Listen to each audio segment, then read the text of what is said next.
Okay, let's proceed. So, um, our topic is forms of conditional propositions and their applications.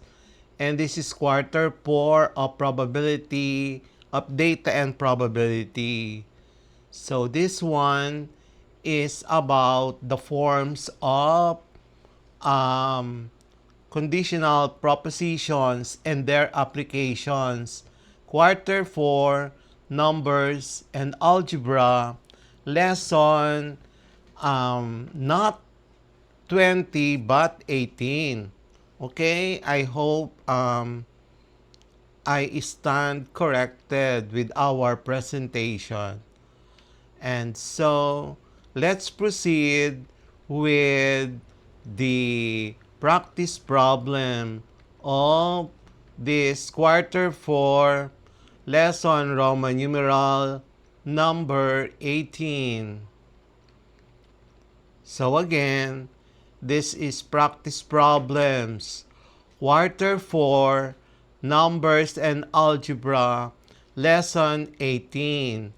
Understanding the conditional propositions and their applications. So, number 1, conditional. If a number is divisible by 4, then it is divisible by 2. Write the converse, inverse, and contrapositive. So we are given conditional statement. We are required to determine the converse, the inverse, and contrapositive. So our solution for the converse, if a number is divisible by 2, then it is divisible by 4. Inverse. If a number is not divisible by 4, then it is not divisible by 2. And then, contrapositive. If a number is not divisible by 2, then it is not divisible by 4. So the final answer, we have the converse, inverse, contrapositive written above. Take note that in our converse, the P and the Q, they are reverse. And then in contrapositive, the converse is negated, both the P and the Q. And then the inverse is the negation of our original conditional proposition. Okay, so let's proceed with number 2. If a person studies hard, then the person will pass the exam. Write the converse, inverse, and contrapositive. So we are given the conditional statement and then required the converse, inverse, and then contrapositive. So the converse, if a person passes the exam, then that person studies hard. Inverse. If a person does not study hard, then the person will not pass the exam. Contrapositive. If a person does not pass the exam, then the person did not study harder. So those are the final answers for our converse, inverse, and then contrapositive. Let's proceed to the next practice problem. So our conditional proposition, if a figure is a square, then it is a rectangle. So we are given the conditional, if a figure is a square, then it is a rectangle. The proposition, the converse will be, if a figure is a rectangle, then it is a square. The inverse, if a figure is not a square, then it is not a rectangle. Contrapositive, if a figure is not a rectangle, then it is not a square. Number 4, practice problem.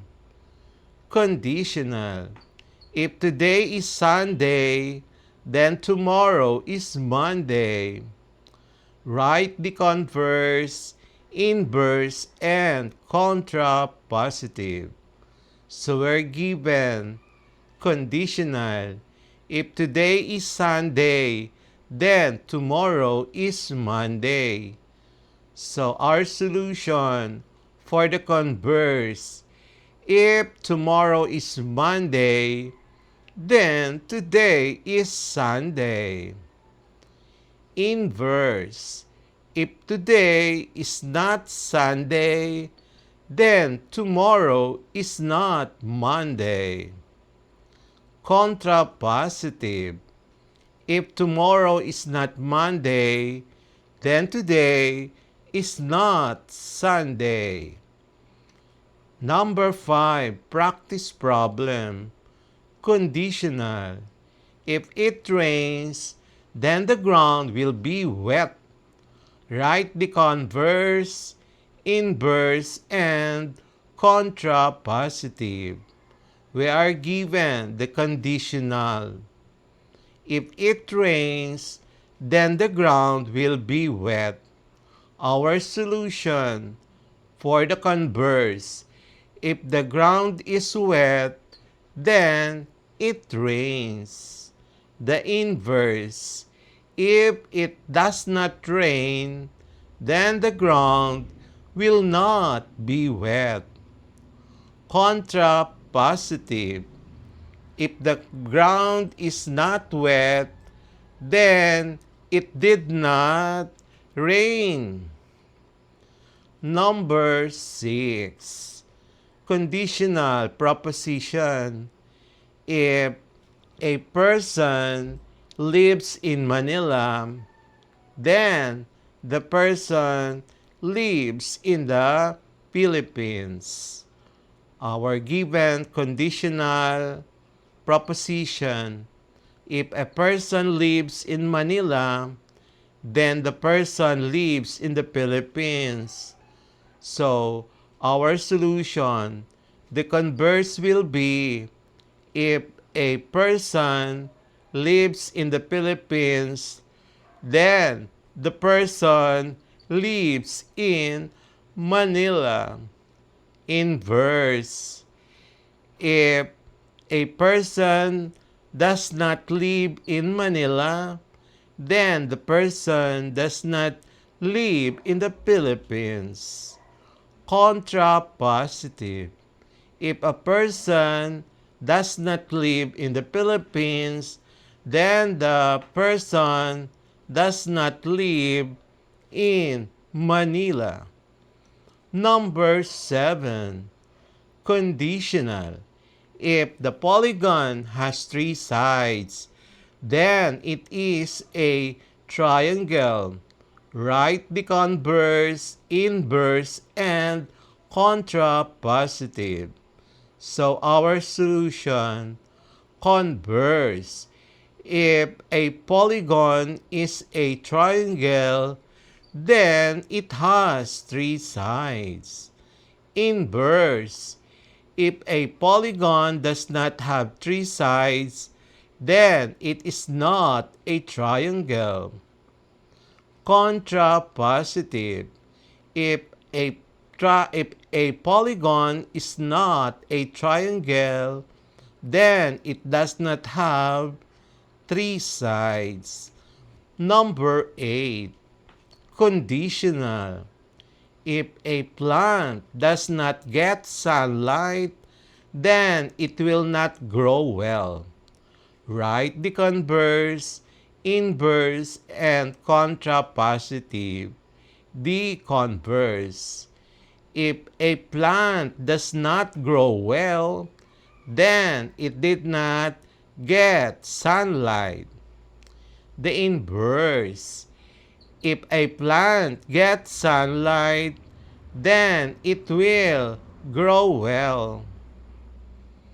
Contrapositive.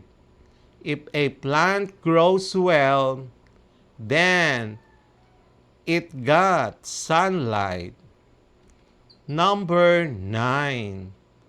Conditional. If an animal is a dog, then it is a mammal. Write the converse, inverse, and then contrapositive. Our solution for converse. If an animal is a mammal, then it is a dog. The inverse. If an animal is not a dog, then it is not a mammal. Contrapositive. If an animal is not a mammal, then it is not a dog. Number 10. Conditional. If a student gets 90% in the exam, then the student will get an A grade. Write the converse, inverse, and contrapositive. The converse. If a student gets an A grade, then the student got 90% in the exam. Inverse.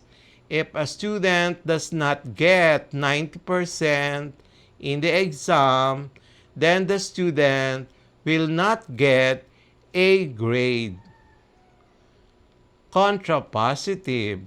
If a student does not get an A grade, then the student did not get 90% in the exam.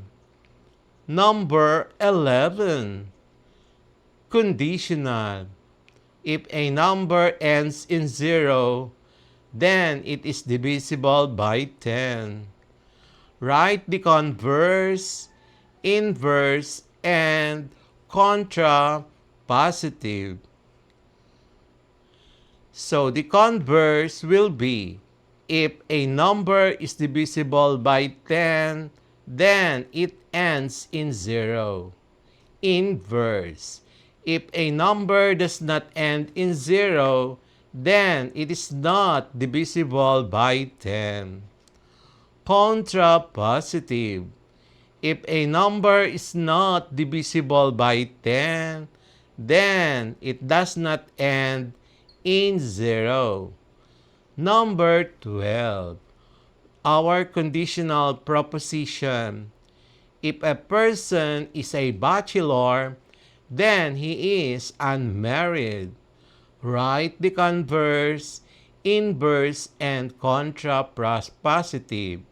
The converse. If a person is unmarried, then he is a bachelor. The inverse. If a person is not a bachelor, then he is not unmarried.